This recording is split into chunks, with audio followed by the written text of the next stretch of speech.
Grand Ethiopian Renaissance Dam, GERD, adalah proyek bendungan besar yang sedang dibangun oleh Ethiopia di Sungai Nil Biru. Proyek ini memiliki signifikansi besar bagi Ethiopia karena diharapkan dapat menghasilkan listrik dalam jumlah besar guna menunjang pembangunan ekonomi, industri, serta kesejahteraan masyarakat.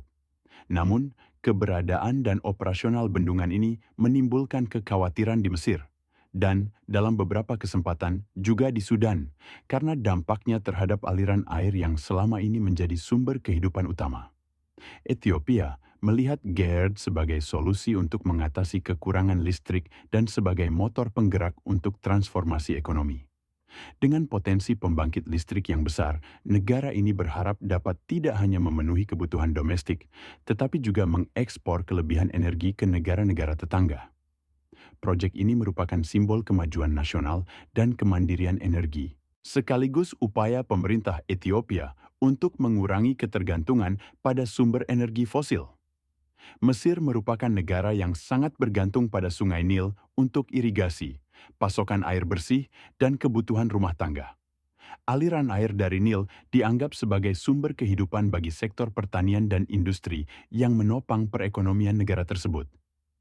Mesir khawatir bahwa pengisian dan pengoperasian GERD akan mengurangi aliran air ke hilir, sehingga mengganggu keseimbangan ekosistem dan mengurangi ketersediaan air bagi pertanian dan kebutuhan domestik.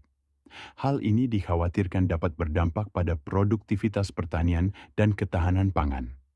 Konflik kepentingan atas pemanfaatan air Nil telah berlangsung sejak lama, dengan perjanjian sejarah yang sebagian besar menguntungkan Mesir. GERD menantang status quo tersebut, sehingga menimbulkan ketegangan politik dan diplomatik antara negara-negara yang berbagi aliran sungai. Untuk menghindari eskalasi konflik, Mesir, Ethiopia, dan Sudan telah terlibat dalam berbagai proses negosiasi.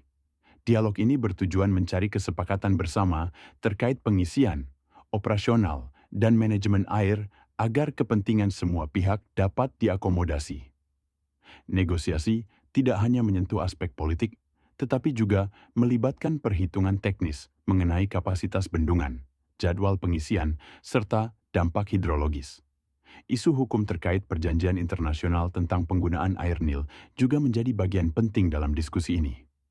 Beberapa mediator internasional dan organisasi regional turut dilibatkan untuk membantu memfasilitasi dialog dan mencari solusi yang adil dan berkelanjutan bagi semua pihak.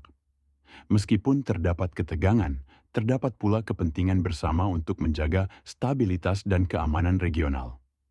Kerjasama di bidang pengelolaan air dapat membuka peluang untuk pengembangan regional yang lebih terintegrasi. Selain isu politik dan ekonomi, dampak lingkungan dari pembangunan bendungan juga menjadi perhatian. Studi mengenai perubahan ekosistem sungai dan potensi risiko bencana alam seperti banjir atau sedimentasi harus dipertimbangkan secara matang.